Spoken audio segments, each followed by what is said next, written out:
Hi Cubies, here's Alexandra, and I just finished building the most horrible miniature I've ever built in my entire life. This here is my Forge World Cerastus Knight Castigator, and what you can see here is the level I have built him in. Here we have the leg construction, then we have the torso construction,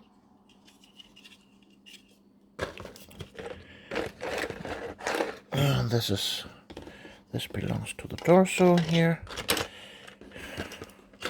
Dang it.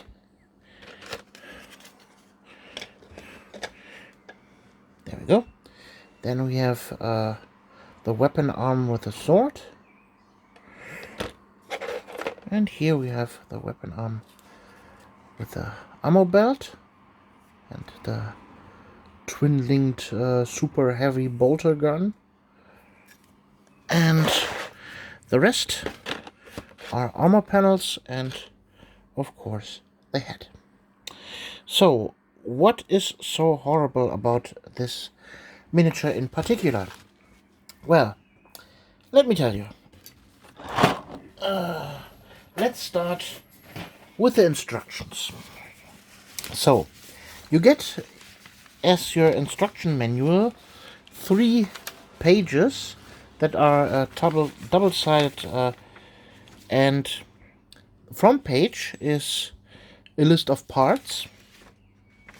So, and the last page is just a picture of the entire miniature completed, without any real instructions other than, put an Imperial Signia in here, and this is how you place the shoulder pad.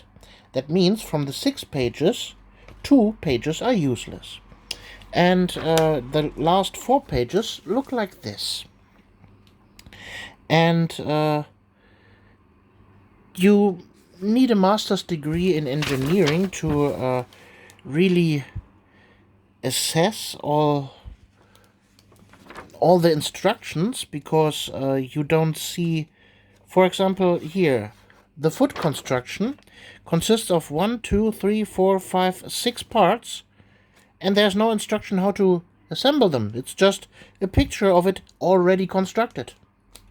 Well, you have to figure it out by yourself, I guess. Then you had here. Let's just don't. The instructions are horrible. Let's face it like that. They're absolutely useless. So, then back to the miniature. The miniature was warped. You won't believe how warped it was. This carapace here was so immensely warped, it didn't really fit on the torso. So this is now how it fits.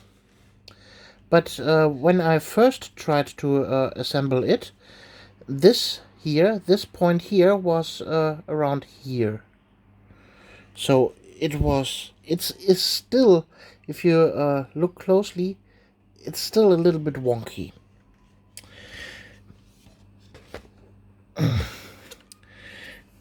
This whole weapon belt thing I had to readjust with hot water because it wouldn't fit at all. Several of the armor panels were warped. You still can see that a little bit.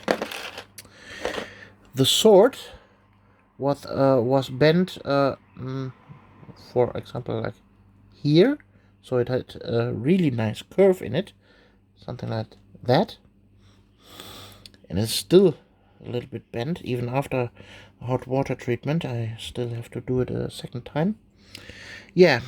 And then the construction. It is flimsy as it can be. It is, as you can see here, the the cast itself is not aligned. It has mold lines for days.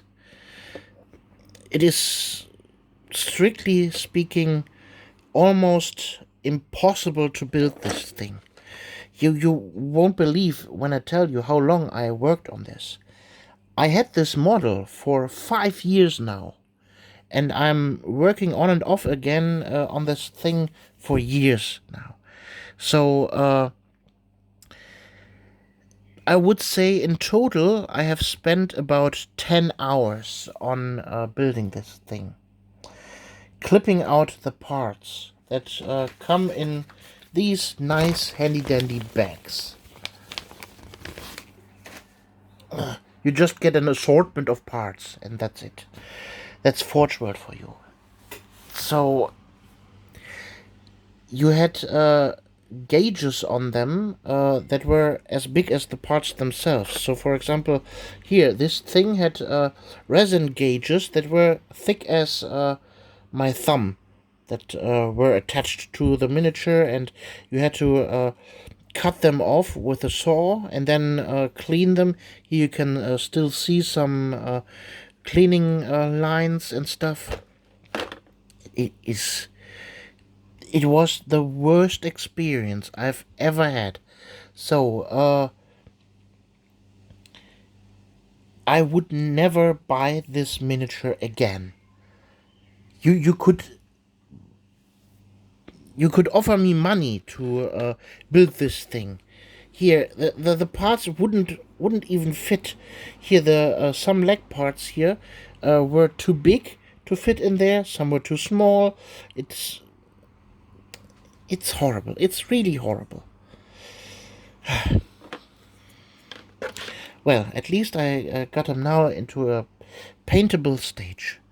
I don't know when I will paint him, but he is now in a paintable stage. All the armor parts here are ready to be painted, and then the inner parts here with the arms, torso and legs. That would be the easiest part of the entire experience.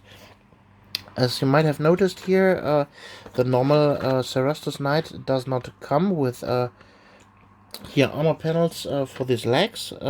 I found some on Thingiverse that I could use. I printed them out and attached them. Yeah, and well, that's my Cerastus Knight for you. I hope you like this little in-view in how to not approach a Forge World model, but I will never do this again. See you, Alexandra. Bye.